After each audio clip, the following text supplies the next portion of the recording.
우연한 정복 사업이었다는 얘기를 하고 있습니다.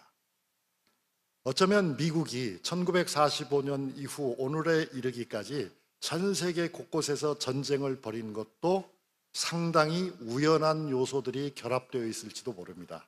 아프가니스탄에서도 싸우고 베트남에서도 싸우고 한국에서도 싸우고 이런 과정들이 말이죠.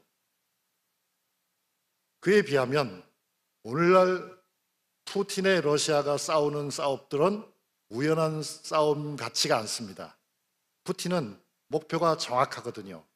말하자면 옛날 소비에트 아시죠? 소련이라고 우리가 부르는 구소련 제국의 영화를 재현하기 위해서 과거 소련에 속했던 모든 영토들을 하나씩 쳐들어가서 그것을 다시 러시아에 환원시키는 그런 작업을 의도적으로 하고 있는 것 같습니다. 그런 의미에서 이제 우크라이나 전쟁은 잔혹한 전쟁이기도 하고 반드시 우크라이나가 이기지 않으면 안 되는 그런 전쟁이라고 저는 생각하는데요. 바로 그런 두려움을 가지고 있기 때문에 영세 중립국으로 우리가 생각했던 핀란드나 스웨덴 같은 나라가 어떻게 하고 있어요? 그런 나라가 나토에 가입을 원하고 있다. 핀란드는 이미 들어갔고 스웨덴은 지금 터키가 반대해서 못 들어가고 있지만 그것은 끝난 이야기는 아니고 결국 스웨덴과 터키 사이에 어떤 협약이 이루어지느냐에 따라서 시기가 조금 더 빨라지거나 늦어지는 차이만 있지 결국 나토와 러시아의 대결 상황은 앞으로도 상당 기간 동안 진행될 것 같습니다. 소련의 영광을 러시아가 회복하기 위해서 싸우는 그런 정복 사업과 미국이나 몽골이 세력을 확대해 간 과정은 좀 달랐던 것 같아요. 호라즘과의 전쟁은 아주 치열했는데요. 1219년부터 21년까지 이것은 이제 무역 분쟁에서 일어난 싸움이었다고 학자들은 그렇게 봅니다. 무역 분쟁.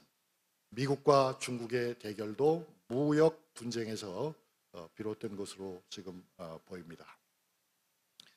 이 전쟁 중에 징기스칸은 카라코룸을 수도로 삼습니다. 카라코름은 검은 바위라고 불리는 곳이죠. 이 몽골의 성장 과정을 제가 지금 설명하고 있는데요. 그것은 실크로드하고 뗄래야 뗄 수 없는 관계가 있다. 몽골도 실크로드 선상에서 교역을 통해서 생계를 보장받아온 그런 오랜 경험이 있었기 때문에 결국 그들은 우리가 생각하는 것처럼 미개한 족속이 아니죠.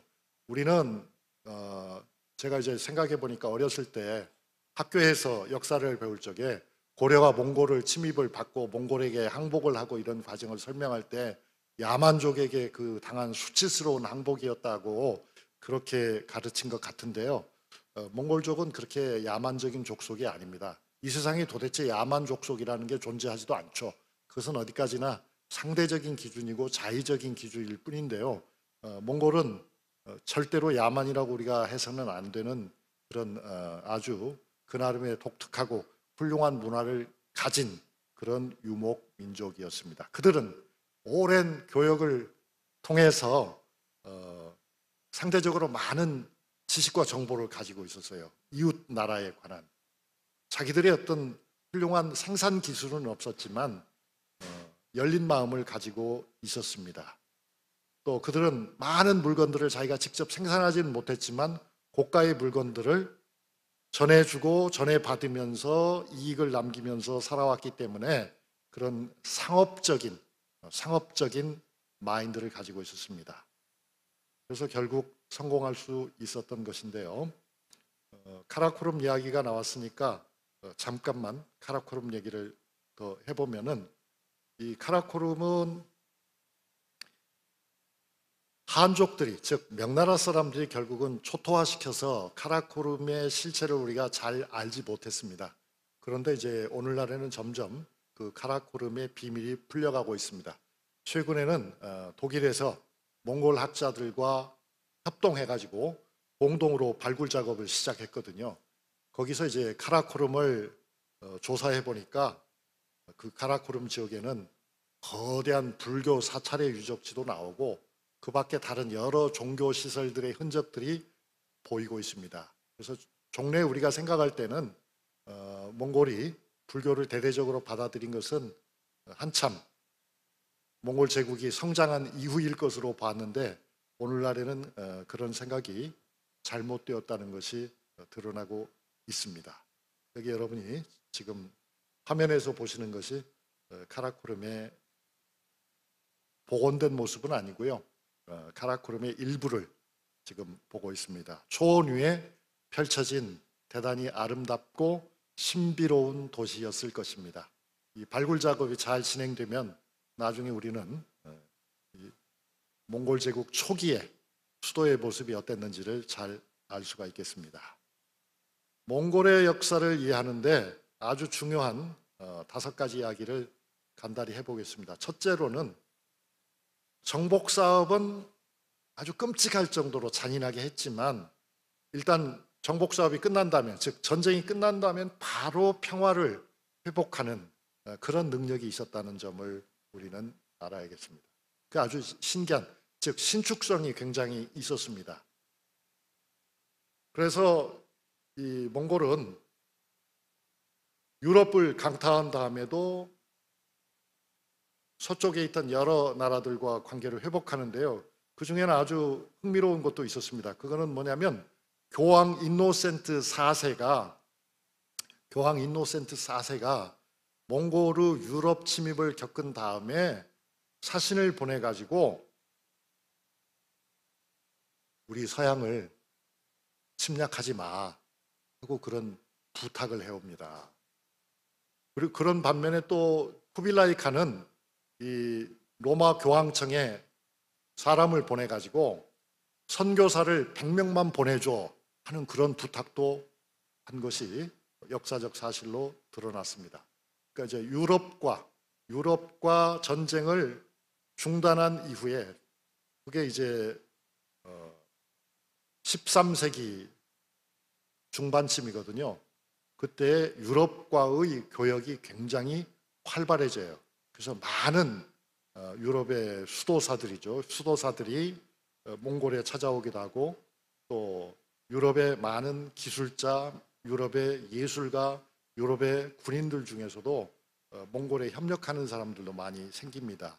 그래서 이제 유럽인들 가운데도 몽골을 다녀간 여행기를 쓴 사람들이 많죠. 가령 이제 최초의 몽골 여행기 같은 경우는 요하네스 플라노 드 까르피니라는 이탈리아 사람이 쓴 게 있고요. 그 다음에 이제 빌헬름 폰 루브룩 이런 사람도 여행기를 남기고 또 우리가 아주 잘 아는 마르코 폴로의 동방견문록 같은 것은 너무나도 유명하잖아요. 그런 것들. 그것은 다 몽골군이 유럽을 침략한 직후의 일이었다. 몽골이 유럽을 침략했을 때에는 대개 이제 1240년 경이었는데요. 지금 화면에 41년 독일 라이프니츠에서도 전투가 있었다. 그래서 이제 당시 독일의 슐레이젠의 공작인 하이니히 2세가 징기스칸의 손자인 바투에게 아주 철저하게 졌다, 대패했다는 기록을 적었죠. 그 다음에 또 그렇게 몽골이 유럽과 싸웠을 적에 사실은 그냥 뭐 아주 수월하게 이겼어요. 그 이유가 뭐냐? 여러 가지 이유가 있는데 3가지를 간단하게 적어보면 하나는 말씀드려보면 하나는 기동력입니다. 아까 그 말을 타고 이동하는데 유럽 사람들이 생각한 것보다 훨씬 빠른 속도로 움직입니다. 그 이유는 아까 말씀드린 것과 같죠. 그러니까 유럽의 기사들은 당시 철가면을 쓰고 철제 잘 움직이지도 않는 뻑뻑한 그런 옷을 입고 움직이잖아요. 그러니까 중무장을 했기 때문에 말이 제대로 달리지도 못하고 그렇지 않습니까? 그러니까 그런 자기들의 기마부대가 움직이는 속도를 가지고 몽골군이 어떻게 움직일 거라고 예측하는 것은 뭐 전혀 맞질 않죠. 빗나가는 거죠. 그 다음에 이제 몽골인이 쏘는 활이죠. 몽골인이 쏘는 활은 당시 유럽 사람들이 쏜 활은 사거리가 200m가 조금 넘었는데 몽골군의 활은 그보다 100m가 더 나가요. 그러니까 말하자면 1.5배 더 나가는 것이죠. 그러니까 유럽 사람들이 생각할 때는 아직은 사정권 안에 들지 않았어 라고 생각했을 때 이미 그들은 몽골군의 사정권 안에 들어가 버린 겁니다. 그런 거고요. 그 다음에 이제 그보다 더 중요한 이유가 있는데, 아까 제가 몽골을 절대로 야만족이라고 생각하면 안 돼 이렇게 말씀드렸잖아요. 그 이유가 뭐냐면 몽골군은 전쟁을 치를 적에 전문가를 데리고 가요. 어떤 전문가를 데리고 가냐면은 군사 장비죠. 설비를 할 수 있는 전문가들을 데리고 가요. 그래서 그 사람들이 공성기구를 현지에서 조달해서 만들어낸다든가, 또는 접철식 사다리를 만들어 제공한다든가, 또 그들은 휴대용 석궁 같은 것은 일반적인 활보다 5배, 10배 강한, 말하자면 반기계식 활인데요. 그런 휴대용 석궁을 가지고 가서 상상을 초월하는 강한 무기로 사용할 수 있었습니다. 그런 것들이 이제 승리의 배경이 됐던 겁니다.